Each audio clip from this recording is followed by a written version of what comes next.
وحشني يا صاحبي، عارف انه طال الغياب وانت كمان هوا غلاب وكل الكلام الجميل ده، بس اعذرني، انت عارف ان الغياب حجته معاه، وان شاء الله ما يبقاش اخر غياب طويل كده ونقدر نستمر بشكل اكبر ونبقى متواجدين بشكل اكتر. وزي ما انت شفت ان بطولة افريقيا 2026 خلصت والسنغال كسبتها تاني، واحنا شوية كان شكلنا حلو وشوية شكلنا كان وحش. فاحنا بعد ما كسبنا دافعنا فخسرنا فهاجمنا وهاجمنا تاني. صلاح بعد ما ضيع اولاني رجع ضيع تاني وخسرنا تاني ولسه التمنة ما جاتش. بس احنا هنا مش بنتكلم عن الحاضر الأليم، احنا بنتكلم عن الماضي الجميل اللي نتمنى ان شاء الله نرجع له تاني. بعد ما شفت ازاي كسبنا افريقيا 2006 في الحلقات اللي فاتت، والمره دي بنلعب بره ارضنا في غانا وكوره الواوا ابا الشهيره، وقتها كله قال ان ده الاختبار الحقيقي لمنتخب مصر. احنا بدانا التصفيات المؤهله للبطوله من شهر سبتمبر 2006. مجموعه كانت سهله، كان معانا موريتانيا، بوتسوانا، بروندي. كسبنا الثلاث ماتشات اللي على ارضنا وتعادلنا في الثلاثه اللي بره ارضنا، وصعدنا من غير مشاكل كعادتنا في تصفيات افريقيا. وبدانا البطوله في المجموعه الثالثه، كان معانا فيها الكاميرون والسودان وزامبيا. والكاميرون وقتها كانت مرشح قوي للبطوله وعايزه تعوض عدم صعودها لكاس العالم 2006 وخروجها من كوتيفوار في بطوله افريقيا اللي فاتت. والسودان على فكره وقتها كان منتخب لا يستهان به اطلاقا. السودان في تصفيات افريقيا صعدت كمركز اول في مجموعتها على حساب تونس، وكان معاها 15 نقطه كامله. القائمه بتاعتنا في البطوله وقتها كان فيها عناصر كتير ثابته من البطوله اللي فاتت،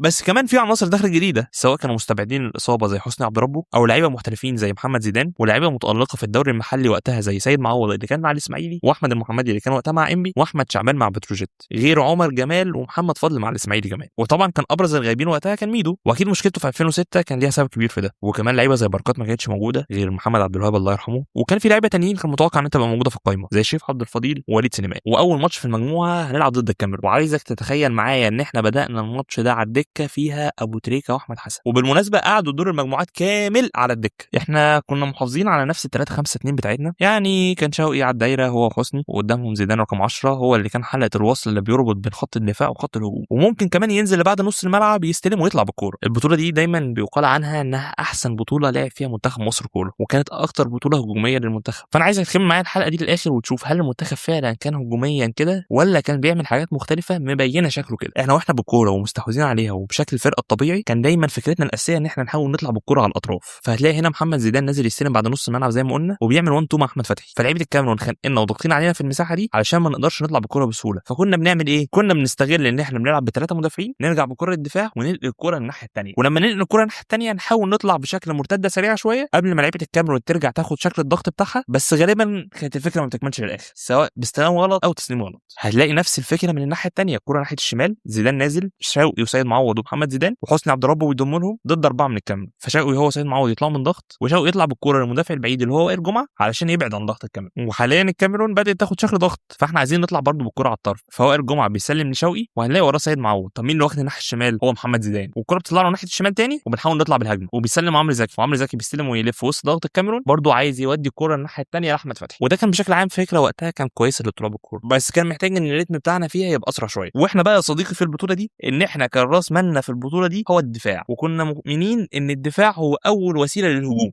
هذا التغيير لم يزعزع خالص. احنا دايما كنا بنتمركز في كتله منخفضه الى متوسطه، يعني الفريق في الثلث الثاني من ملعبه وما بيضغطش ضغط عالي على الكاميرا. فهتلاقي في اللعبه دي الفريق كله تحت الكوره، بس زي ما قلنا مين حلقه الوصل ما بين الدفاع والهجوم؟ هو محمد زيدان. فاول ما الكوره بتتقطع بتوصل له، فهنلاقي هنا اول ما محمد زيدان استلم ووش الجول بتاعنا، عماد متعب بيتحرك في المساحه على طول، وزيدان بيحاول يسلمه بس الكوره ما بتوصلش، وعماد متعب بيضغط وياخد الكوره. وايوه هو شبيه بضغط الجول اللي احنا كلنا عارفينه يعني. وعماد متعب اول ما يضغط الكوره مين اقرب لاعب جنبه؟ هو محمد زيدان برضه. محمد زيدان بيسلم لعمرو زكي في المساحه، عمرو زكي بيرجع يسلم له على الطرف، زيدان بيلعب العرضيه، بيلاقي في لحظتها جوه البوكس ثلاث لعيبه، الاثنين مهاجمين بتوعك وحسني عبد ربه، عشان حسني عبد ربه يحاول يعدي ويلعب العرضيه من الناحيه الثانيه تخبط في ايد المدافع وضربه جزاء للمنتخب مصر في الدقيقه 12، ويخش شوطه حسني ويسجلها، فالحكم يعيدها ويخش حسني تاني ويسجلها تاني، وجول الاول لمنتخب مصر. وبعدها بحوالي 3 دقايق وشويه كره عرضيه برضه تتشتت، مين المره دي اللي بياخدها ووشه مواجه لمرمى الكاميرون؟ برضه محمد زيدان، بيجري بالكوره مع وجود عماد متعب 1 2 في المساحه، يسرق بيه مدافعين الكاميرون ومع اندفاع هجوم الكاميرون كله ويحطها جول بفينش ولا اروع واحتفال ولا اجمل، ويبقى بعد اول ربع ساعه 2-0 لمصر.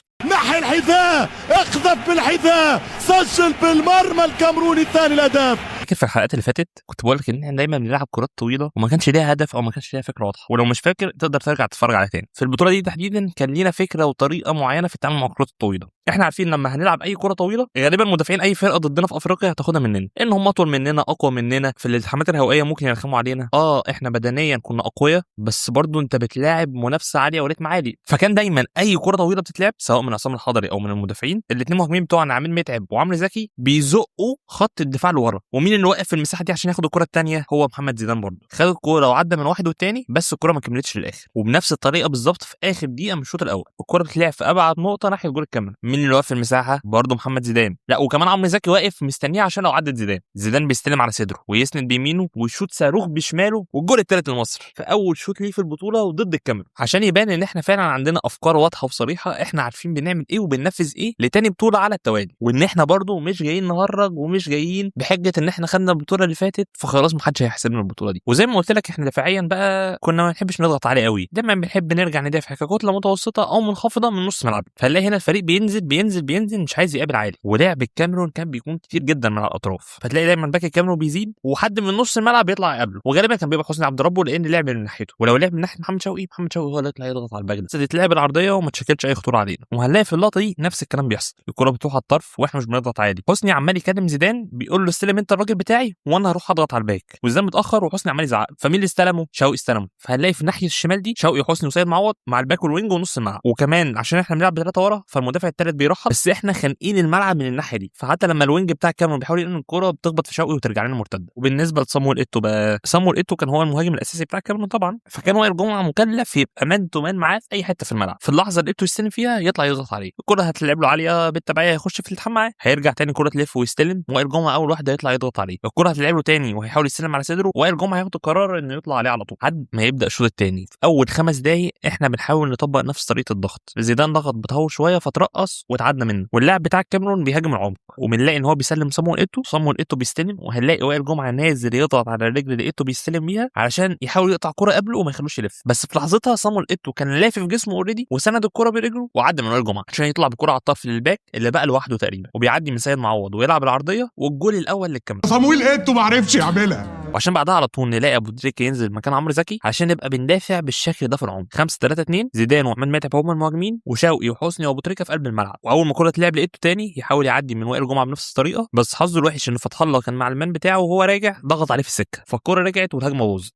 وبعدها علشان نخنق الملعب اكتر نقوم مطلعين محمد زيدان نجم الماتش ونلعب بعماد متعب مهاجم لوحده وننزل احمد المحمدي يلعب باك يمين ونحط احمد فتحي كسته قدام قلوب الدفاع، فيبقى احنا قافلين عمق الملعب بالضبه والمفتاح. في الوقت ان الكاميرون خلاص بدات تفقد امانها في الماتش احنا بننقل الكره بمنتهى السلاسه في نص الملعب وشوطه من حسني عبد ربه معتاده كالعاده والجول الرابع لمنتخب مصر علشان نقتل الماتش تماما. وقبل ما الحلقه تخلص عايز اقول حاجتين، ان تيشيرت منتخب مصر في البطوله دي اكتر تيشيرت منتخب مصر انا بحبه، فعلا التيشيرت كان قايم كده وتحس بيه بريحه بطوله افريقيا. وعايزك تاخد بالك من حاجه تانية كمان، ان احمد حسن في الماتش ده ما نزلش ولا دقيقه، واحمد حسن جاي البطوله دي وهو الكابتن الاول لمنتخب مصر، وكمان في البطوله اللي قبلها واخد احسن لاعب في البطوله، بس كابتن حسن شحاته كان بيلعب باللعيب اللي محتاجه، والحاجات دي زي ما قلنا قبل كده انها بتفرق. وبس كده مش هطول عليك اكتر من كده بصراحه، حاولنا نبدا في بطوله 2008 ان احنا نتكلم عن ماتش يستحق ان احنا نتكلم عليه لوحده، انت برضو بادئ البطوله مش مرشح ليها رغم انك بطل البطوله اللي فاتت، وانت جاي في تحدي ان انت عايز تثبت ان انت كنت البطل بجداره واستحقاق. واول ماتش ذاكرنا الكاميرون كويس وكنا رد فعل كويس لاي فكره بينفذوها. وبس كده يا معلم، ان شاء الله الاسبوع الجاي هيكون في حلقه جديده، وانا بقول كده في التسجيل بتاع الحلقه عشان الزم نفسي ان انا كل اسبوع يبقى معايا حلقه عشان نوثق ونستعيد امجاد الكره المصريه في نص ليج. فانت اعمل لايك وشير وسبسكرايب عشان يوصلك جديدنا اول باول، وان شاء الله الغياب مش هيطول تاني. يلا سلام.